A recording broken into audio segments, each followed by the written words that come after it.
नमस्कार, मैं ललित चौधरी। आप देख रहे हैं द लोकमंच। महाराष्ट्र से एक बड़ी खबर आ रही है। दरअसल ये खबर है अजीत पवार को लेकर।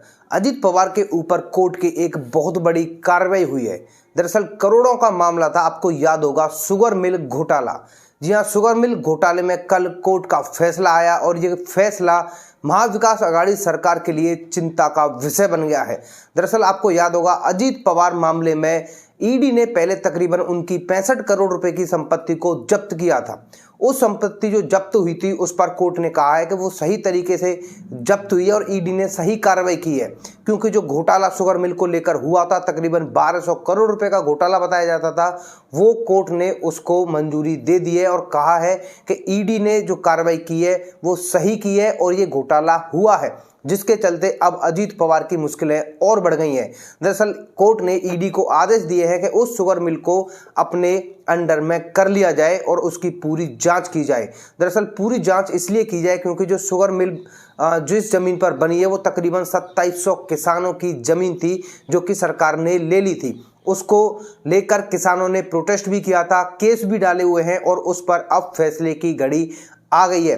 दरअसल फैसला अजीत पवार के अगेंस्ट में जाता हुआ दिख रहा है, क्योंकि कोर्ट ने साफ साफ कह दिया है कि अब इस शुगर मिल को ईडी अपने अंडर में लेगी, जिसको लेकर बीजेपी के नेता किरीट सोमैया ने भी एक वीडियो जारी की और उन्होंने पूरा विस्तार से बताया है कि कैसे कैसे ये घोटाला हुआ था।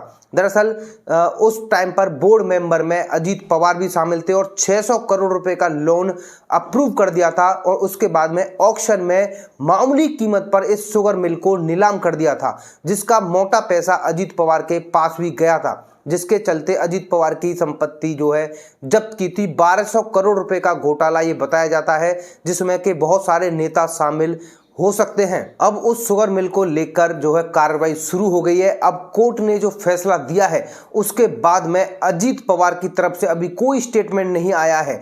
जी हाँ, ये वही महाविकास आघाड़ी सरकार है जिस टाइम पर अजीत पवार की संपत्ति को ईडी ने जब्त किया था, उस टाइम पर ये दुहाई दे रहे थे कि बदले की भावना से कार्रवाई हो रही है, लेकिन ईडी के पास में पर्याप्त सबूत मौजूद थे उन किसानों की जमीन के, और उन किसानों के पास भी सबूत मौजूद थे कि किस तरीके से उनकी जमीन को हड़प लिया गया था।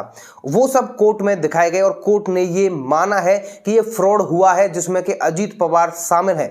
Board of member Ajit Pawar ने सत्ता में रहते हुए अपनी पावर का जो इस्तेमाल किया था वो कहीं ना कहीं गैर कानूनी तरीके से किया था और अब बीजेपी मांग कर रही है कि उस जमीन को किसान परिवारों को लौटा दिया जाए या फिर उनको मुआवजा दिया जाए। 12,000 करोड़ रुपए इन नेताओं ने डकार लिए उन किसानों के, जिनको दिलासा देकर उनकी जमीन ली गई थी कि इस शुगर मिल के जरिए सबको फायदा होगा और सबको पैसे दिए जाएंगे, जो मुआवजा दिया जाएगा, लेकिन एक भी किसान तक पैसा नहीं पहुंचा। अब बड़ी बात यह है कि अब महाविकास आघाड़ी सरकार का नेता कोई भी सामने आकर ये नहीं बोल रहा है कि अजीत पवार ने घोटाला किया था।